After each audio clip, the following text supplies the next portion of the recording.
দেখছি এই ধরনের এই যে বিচার বহির্ভূত হত্যা বলেন, মব বলেন, বিশৃঙ্খলা বলেন, এগুলো নিয়ে এক ধরনের রাজনীতি চলতে, কোনো কোনো রাজনৈতিক দল অপর একটি রাজনৈতিক দলকে তার উপর দায় চাপিয়ে এটা নিয়ে যেন একটা রাজনীতি করতে চাচ্ছে।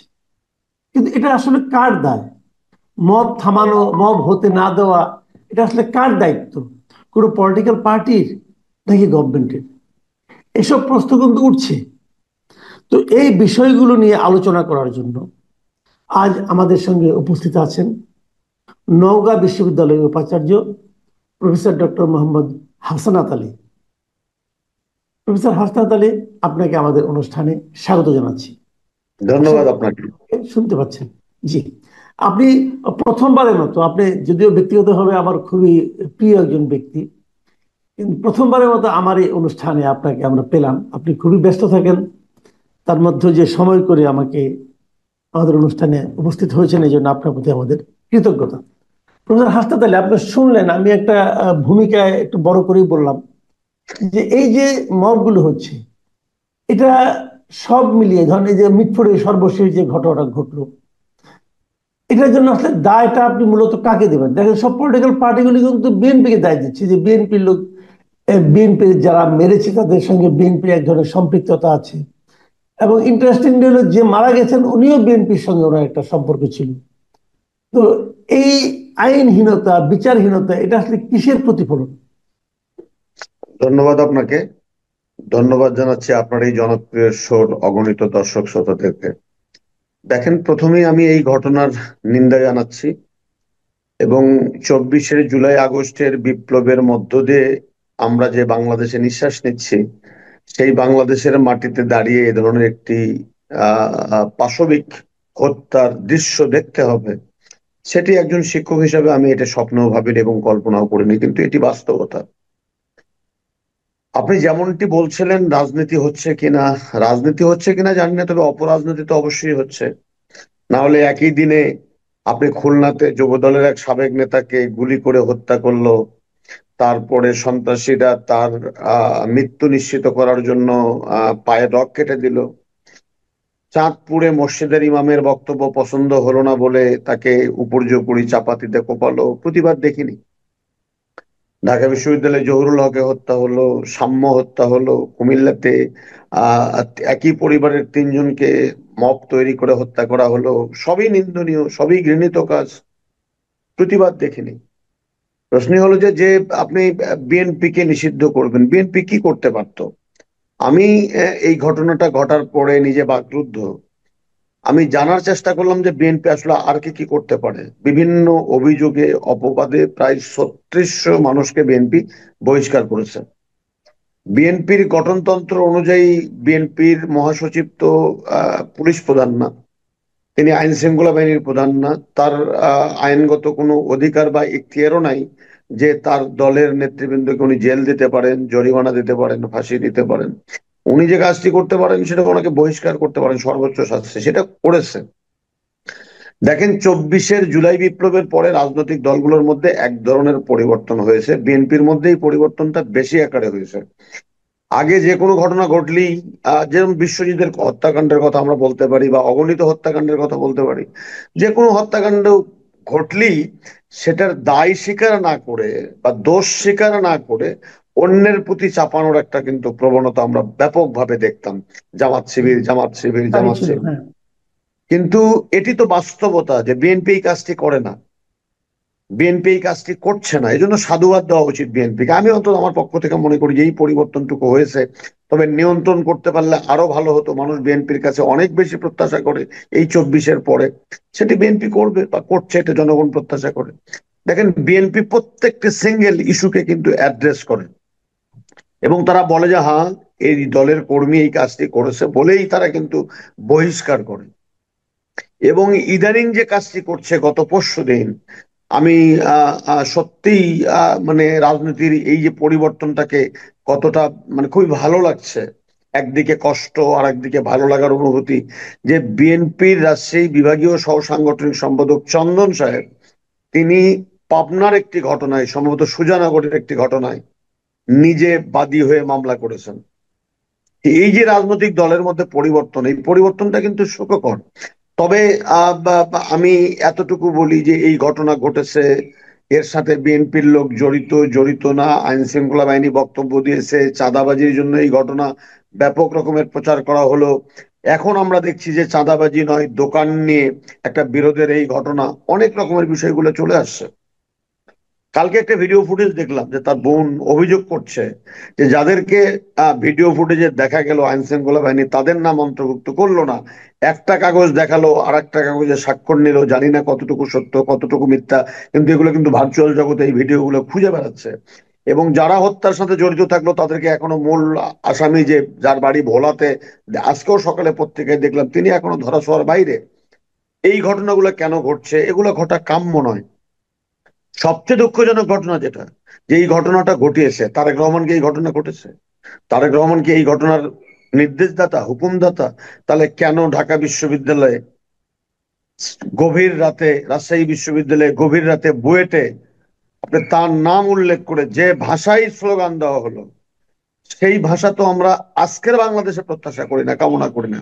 আমরা না বদলে যাওয়া বাংলাদেশ চাই, আমরা না নতুন বন্দোবস্ত চাই, আমরা না পরিবর্তিত বাংলাদেশ চাই, যে বাংলাদেশের শ্রদ্ধার বাংলাদেশ হবে, ভ্রাতৃত্ববোধের বাংলাদেশ হবে, নৈতিকতার বাংলাদেশ হবে, সাম্যের বাংলাদেশ হবে।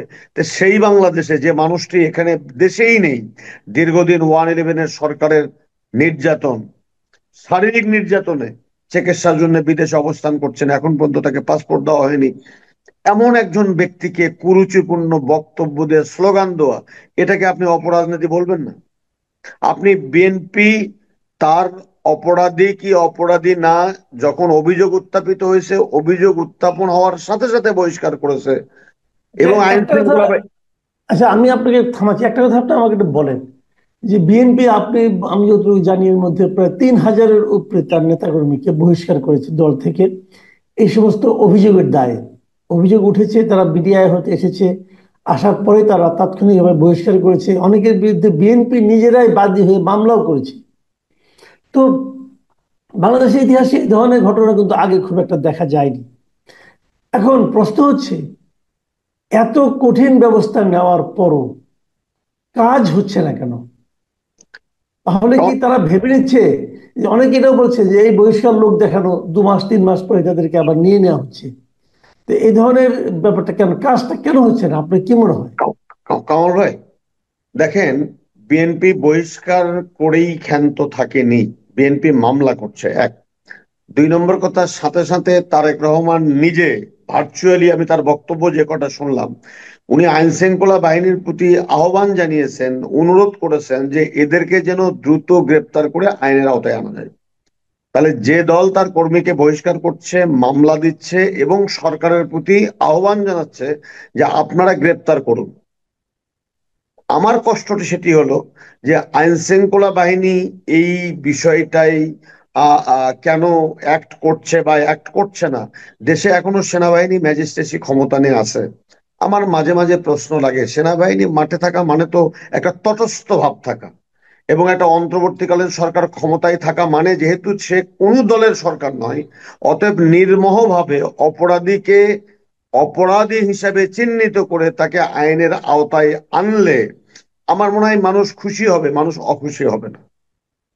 এবং বিএনপি যেহেতু সমর্থন আছে এই গ্রেপ্তারি, অপরাধীদেরকে গ্রেপ্তার করার ব্যাপারে, তাহলে কেন এগুলাকে নিয়ন্ত্রণ করা যাচ্ছে না? বা নিয়ন্ত্রণ, অপরাধীদের প্রবণতা বৃদ্ধি পাচ্ছে দিন দিন, এটি বোধহয় ভেবে দেখা দরকার। তবে এই যে মব সৃষ্টি করার জন্য যে আপনি বিএনপিকে নিষিদ্ধ করার স্লোগান আপনি দিলেন, এই একটা একটা খুন বা দুটি খুন যেটা জঘন্য প্রকৃতির খুন, তার জন্য আপনি একটা দলকে নিষিদ্ধ চাবেন? যে দলটি বাংলাদেশের এই মুহূর্তে সবচেয়ে বৃহত্তম দল, এবং মনে করা হয় পাবলিক পারসেপশন যে এখনই যদি দলটি নির্বাচন হয়, একটা সুষ্ঠু নির্বাচন, তাহলে যে দলটি জনগণের রায়ের মধ্য দিয়ে ক্ষমতায় আসবে। আপনি হত্যার বিচার চান, আপনি হত্যাকারীর বিচার চান, স্লোগান দেন, আমাদেরকেও ডাকেন, আমরাও যাব সেই বিচার করতে, সরি, স্লোগান দিতে, মাঠে যাব প্রতিবাদ করতে। কিন্তু আপনি দল নিষিদ্ধ করবেন, তারেক রহমান সম্পর্কে কুরুচিপূর্ণ শব্দ প্রয়োগ করবেন, এটি তো প্রত্যাশিত হতে পারে না কামাল ভাই। আচ্ছা, দল নিষিদ্ধের যে ব্যাপারটা আপনি বললেন, দেখেন আমি নিজে ব্যক্তিগতভাবে আমি কোনো দলকে নিষিদ্ধ করার পক্ষে না। এটা আমার অপিনিয়ন। আমি মনে করি একটা দল তারা তাদের বক্তব্য নিয়ে মাঠে আসবে, জনগণ তাকে পছন্দ করলে করবে, না করলে করবে না, তাকে প্রত্যাখ্যান করবে, এবং জনগণ যখন প্রত্যাখ্যান করে সেটাই কিন্তু সবচেয়ে বড় শাস্তি কোনো রাজনৈতিক দলের জন্য, এটা আমি মনে করি। তো এখন যে দাবিটা উঠছে যে নিষিদ্ধ করতে হবে, ছাত্র দলকে নিষিদ্ধ করতে হবে, অমুককে নিষিদ্ধ করতে হবে, তো এটা আমি নিজে এটা কোনো অবস্থাতে পক্ষপাতী না। কিন্তু আপনি বলেন, কিছুদিন আগে যখন আওয়ামী লীগকে রাজনৈতিক কর্মকাণ্ড তাদের নিষিদ্ধ করা হলো, ছাত্রলীগকে নিষিদ্ধ করা হলো, ওই সময় কিন্তু বিএনপি দেখেন এটা নিয়ে কিন্তু কোনো উচ্চবাচ্য করেনি। তো এটা কি তাহলে ওটারই ধারাবাহিকতা? অনেকে তখনই বলেছিল যে এখন আওয়ামী লীগকে নিষিদ্ধ করা হচ্ছে, আগামীতে বিএনপির প্রতি এই ধরনের একটা দায় চাপানো হবে। আমরা দেখেছি গত 15 বছরে, মানে আওয়ামী লীগ শাসন আমলে আওয়ামী লীগ কিন্তু জামাতকে নিষিদ্ধ করার জন্য প্রথম দিকে অনেক চেষ্টা করেছে, করবে করবে বলেছে, শেষ দিকে করেই ফেলেছে। বিএনপিকেও নিষিদ্ধ করার জন্য একটা পায়তারা তাদের ছিল, কিন্তু বলছিল বিএনপি একটা সন্ত্রাসী দল, অমুক তমুক, এরকম অনেক কথা বলেছে। এই যে ব্লেম গেম, এটা এটা এটা কি আজকে রাজনীতিতে কোনো সুস্থ আপনার আহ, মানে উম, ধারা আনে কিনা? কারণ ভাই, আমি আপনাকে একটা কথা স্মরণ করে দিয়ে একটু ইতিহাসের জায়গায় যেতে চাই। আর শেখ মুজিবুর রহমান সাহেব আহ চতুর্থ সংশোধনীর মাধ্যমে বাকশাল প্রতিষ্ঠিত করে সমস্ত রাজনৈতিক দলের কর্মকাণ্ডকে নিষিদ্ধ করেছিলেন। ইতিহাস বলে যে সেটি খুব ভালো ফল দেয়নি, একদমই ভালো ফল দেয়নি। তাহলে যে দলটিকে আজকে নিষিদ্ধ করার কথা বলছেন, বা আপনি যে বিএনপির কথা বলছেন, সেই বিএনপির প্রতিষ্ঠাতা শহীদ রাষ্ট্রপতি জিয়াউর রহমান পঞ্চম সংশোধনীর মধ্য দিয়ে এই আওয়ামী লীগ, এই জামাতে ইসলাম বা এই ধর্মীয় নাম ব্যবহার করে রাজনৈতিক দল করার অধিকারটা কিন্তু দিয়েছিলেন। যার কারণে বিএনপি বলার চেষ্টা করে যে যদি অপরাধের মধ্য দিয়ে বা বিচারাঙ্গনের মধ্য দিয়ে কেউ যদি অপরাধী সাব্যস্ত হয়, সেটা দল হোক, ব্যক্তি হোক, সে নিষিদ্ধ হোক। কিন্তু আপনার মতো করেই বোধহয় বিএনপি ভাবে যে ঢালাও ভাবে কোনো রাজনৈতিক দলকে নিষিদ্ধ করা কতটা যুক্তিযুক্ত হবে, সেই চেতনা, যেহেতু তাদের দলের নেতা রাজনৈতিক দল নিষিদ্ধ করার থেকে একটা অবারিত গণতন্ত্র বা বহুদলীয় গণতন্ত্রের চর্চার ক্ষেত্র তৈরি করেছিলেন বাংলাদেশে, সেই রকম চিন্তা বিএনপি করে বলেই তো তারা বোধহয় চুপচাপ ছিল। তবে এটাও তো সত্য যে আওয়ামী লীগ গত 18টি বৎসর যে অবিচার, অনাচার, লুটপাট, লুটপাটের অর্থনীতি, তারপরে এই যে অপরাধ করে অন্যের ঘাড়ে দোষ চাপানোর যে অপসংস্কৃতি, সেগুলো যেগুলো করেছিল, এটি বাংলাদেশের বর্তমান প্রেক্ষাপটে তাদের কর্মকাণ্ড নিষিদ্ধ না